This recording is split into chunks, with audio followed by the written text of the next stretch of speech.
update tayo. Kumusta na ba tong channel ko na to? Sorry guys, wala talaga akong video na nagagawa dito. Naglagay ako ng paubos na to. Gusto ko talagang simutin to, no? Isimutin ko talaga, sayang. Hindi tayo magsasayang ng grasya.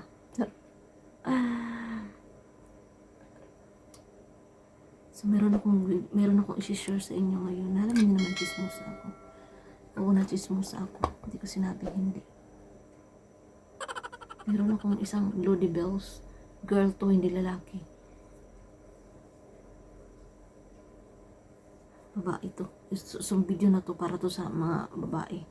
Para to sa ating, mga tropa natin na mga kababaihan dyan. So, kakaiba to guys. Ito bumubulong, no? Ayoko lakasan yung boses ko kaya baka marinig ako. So, kakaiba to. Kasi tinanong niya sa akin kung iba yung pinag-usapan namin. Tinanong niya sa akin kung nagkakamay ba ako. Syempre. Syempre, no? Hindi sa hindi. Pero iba naman tong idol ko. Sana all na lang talaga.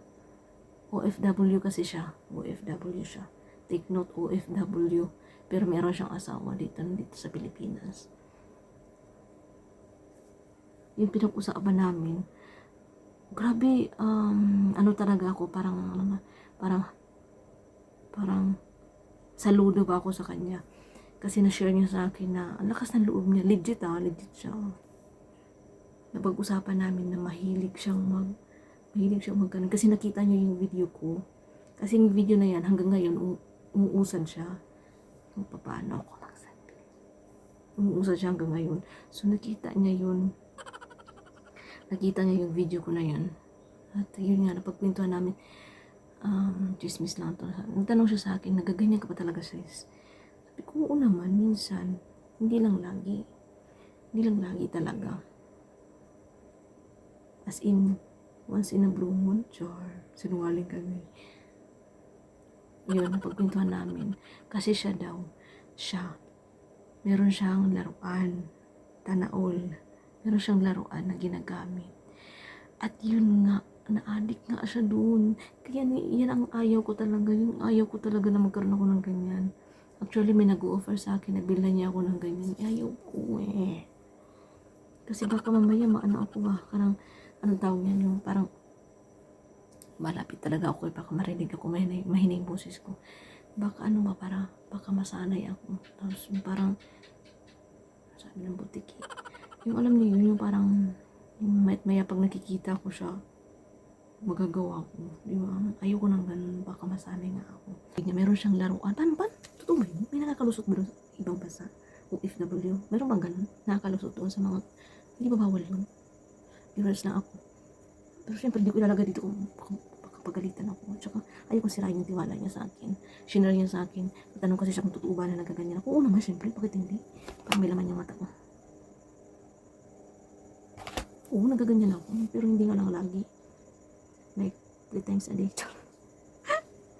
Oo.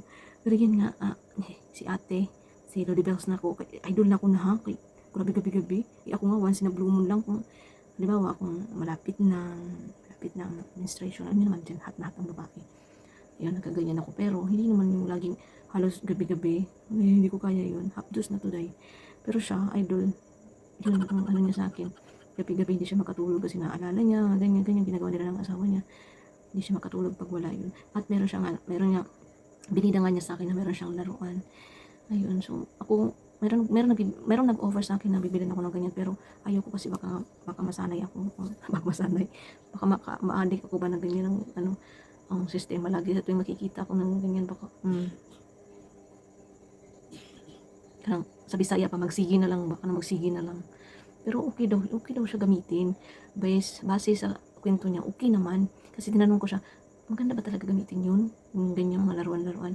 Okay naman daw. Parang totoo kasi pwede mong ganun, tapos gumagalaw-galaw din siya. Shit. Parang nainggan niyo tuloy ako na sige na nga, bilhin na nga ako. Sure. So, wala. Share ko lang, no? Totoo pala yun. Idol ko na siya. Grabe. Idol ko na siya. Ang tanong niya, ganun ako. Nagaganon ako. Kasi na-blow mo lang. And salamat sa napanood niya kasi yung video ko. Kasi hanggang ngayon umuusad nga yun. So, shoutout kay Idol. Idol na ako ni OFW nasa Riyadh. Shoutout sa'yo. Thank you. Sakit na tiyan ko. Nakadapa kasi ako. So, yun lang. Update. Thank you guys. Kumusta na ba to dito? May tots. May tot na mautot. So, thank you. Thank you. Sakit na tiyan ko. Bye. Bye.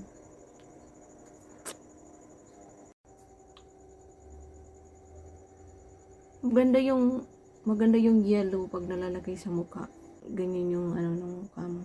Wala masyadong pores. Pero makikita nyo guys sa live ko, sa live ko sa may update, halatang halata yung mga ganyang mga nunal-nunal na yan, yung mga maliliit na yan. Yan, may naran akong nilagay kasi na ano, tag yan, Nivea. Ayan, signs of aging na daw yan, yung mga parang mga pekas-pekas. Ayan, yung mga ganyan. Ayan, yan yun. Yung mga pag nakita nyo ko sa live ko sa may update, ayan, halatang halata. Pero sa personal, ganun, ano naman, ganun din.